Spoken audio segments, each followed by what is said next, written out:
Hey guys, welcome back to my channel. So today I'm covering 90 Day Fiance The Other Way Season 2 Episode 14. This seems like, I guess it's the mid-season finale because they take place, like the season picks up back in October. So I don't know how long this season is going for. It definitely seems there's more drama in the second half of the season, but to go through 14 episodes and kind of be like, meh, I don't know how I'm going to endure the rest of the season.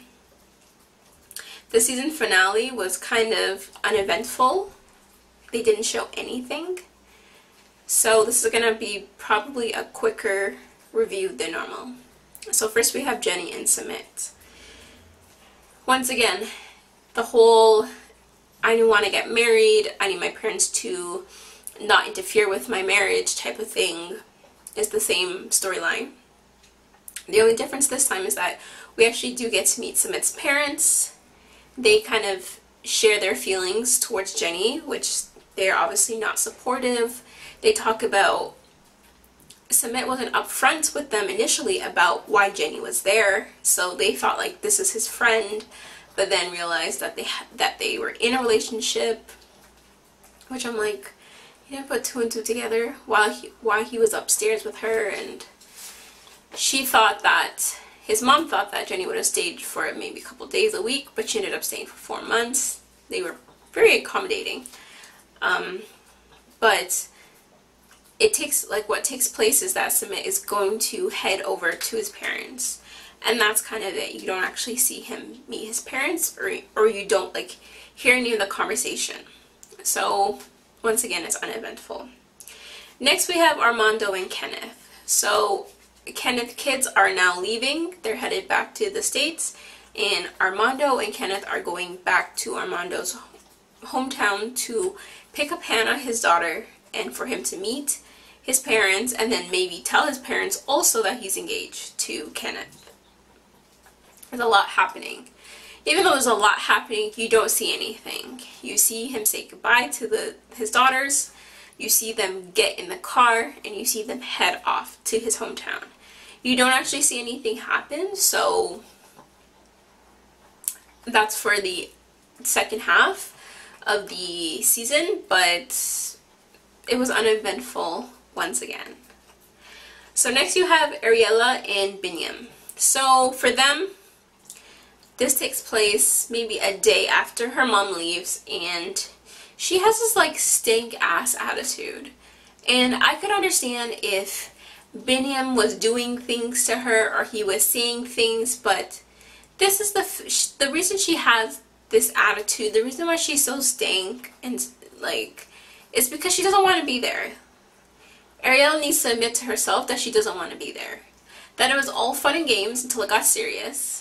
And that she wants to go home back to her mom, her dad, her friends, her family. Like, it's not surprising to me that she would want to go back home because of what she was accustomed to versus what she's getting now.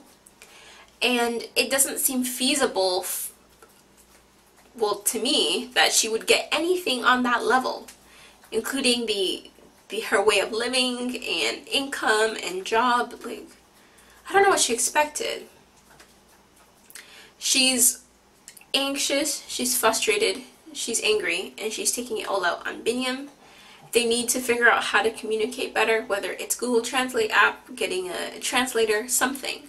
Because Ariella is trying to, and I understand from Ariella's point of view, because it's like, you're going to be ultimately the breadwinner. You need to be you need to bring in some money, like some money.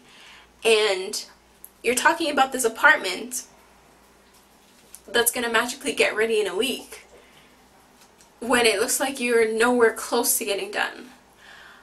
To me personally, I would give him that week, so then on the 8th day I can shit on him. But I feel like Ariella has no patience for Binyam.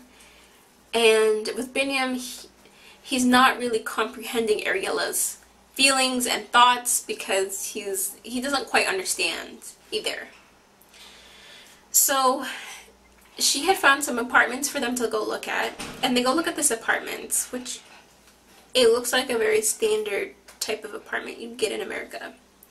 Well, the apartment runs for $1,400 a month, which sounds expensive, but in my city, that's not expensive at all. That's probably cheap in my city. So it's $1,400 a month. So you're like, okay. Well, at least me. I was like, okay, I see. This is cool. It has furniture included, great Wi-Fi, awesome. I wish we could have seen something else that was a bit more lower, but then you find out his cousin's apartment is $170 a month, which it seems super bare bones, super cheap, and I bet you it's $170 as is. But the issue is not with the location, not with the price. The issue is with the income. Binyam works, what, 4 or maybe 5 jobs. He only brings in $500 a month. So I don't know why Ariella was looking at a place that was $1,400 a month, unless she is coming up with the $1,000 and he'll come up with the $400, because it seems like she's still not kind of bring herself down to a level of an Ethiopian citizen. And maybe if they were wealthy, that $1,400 apartment would have been great, but they're not. So $170 looks really great to me when you're making $500. And it's not like Binyam was making $1,000 where it's like, okay, we gotta bump it down a little bit. He's making nowhere near what you were looking at. So I don't know what you expected. And I feel like with them talking about the responsibilities and all this stuff, all of this conversation should have happened at least in the beginning of the pregnancy. The bare minimum, beginning of the pregnancy. Versus, I'm gonna pop in a few weeks, let's talk about how we're going to, what religion we're gonna raise this child, and let's talk about responsibilities. Like, these people, they don't think. So in the second half of the season, you do see her have a baby, but you also see the problem she's facing. And I feel like, to be honest, Ariella needs to tell Binyam, this was fun while it lasted. This is not for me. Maybe we'll look about getting you to the States, but I need to go back there. She's not fit. She's not like fit, but Ethiopia is not a good fit for her. Woo! So we have Brittany and Yazan. Really wasn't much for them. Brittany finds out that she has a court hearing in Chicago, and she quickly books a flight from Jordan to Chicago to attend her divorce hearing. And apparently she has family in Chicago. To be specific, her sister, I guess, had a baby or is having a baby, and that's the excuse she uses for Yazan as to why she's going to leave and go down there, especially so suddenly. Yazan looks very torn. He looks very heartbroken that she's leaving. She's given him a timeline of when she plans to come back, and hopefully when she plans to come back, she will be divorced and she can actually get married, if it's the right thing for them to do. You can see in the next season that they're still fighting, there's still problems. I also don't think they should get married. I don't think they're ready. I think they need more time together. Religion is going to play a big part in their relationship, and I feel like they need to get that down pat before they commit to getting married. Yazan does point out that he feels like Brittany is being a little bit weird, where there could be a possibility that she's lying, but like, he has no reason to think otherwise. So that's it for them. Next we have Devin and Jihoon. Really wasn't much with them. Devin's mother, Alicia, is leaving, and she's very torn about leaving her daughter in the hands of what she calls a 16-year-old boy, which I don't blame her. Jihoon does act like a child.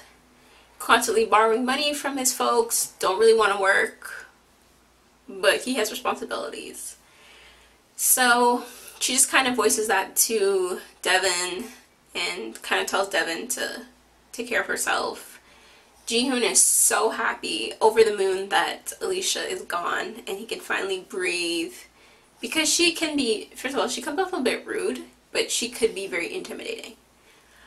I feel like Ji-hoon is still not listening to what Devin is asking for or what Devin wants. I feel like he just says like, yeah, okay, I will. I'll be better. Like, he just kind of says what you want to hear versus him actually doing stuff. I'd love to see him more in the father role, more of him taking care of his child and children. But otherwise than that, he's very useless. And in the preview for the next season, you can see that Devin's already talked about, like, I want to go home, and it was during COVID, so there's a lot of restrictions and stuff like that. So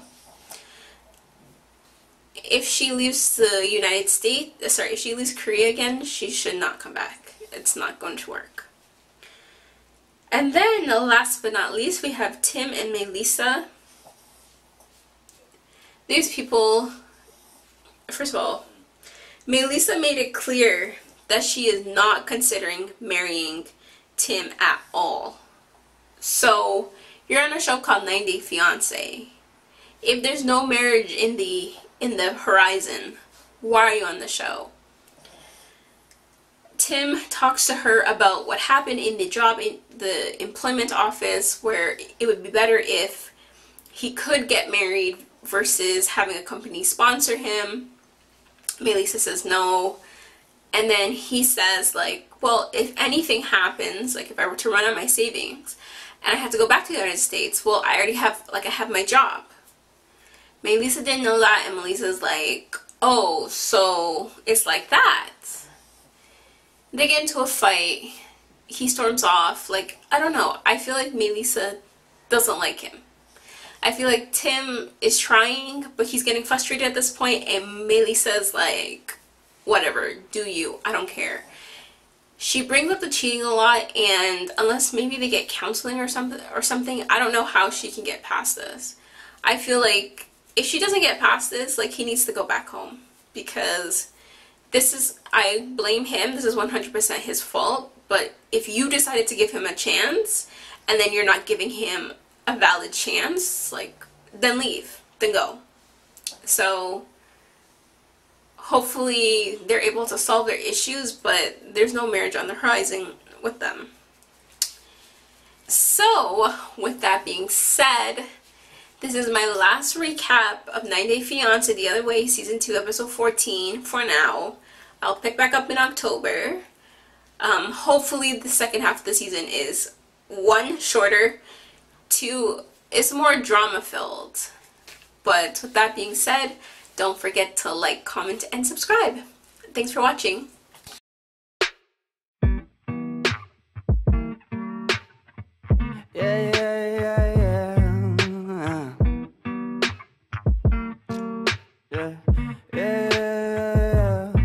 I'm just a dumb cunt, fucking sick and tired of it. Maybe I could front love, maybe I could buy a zip, maybe I get fucked up. Next time I could save some. Why it's gotta be like this? Why it's gotta be that way? Put it inside. Feel so rise up, banging on that loud.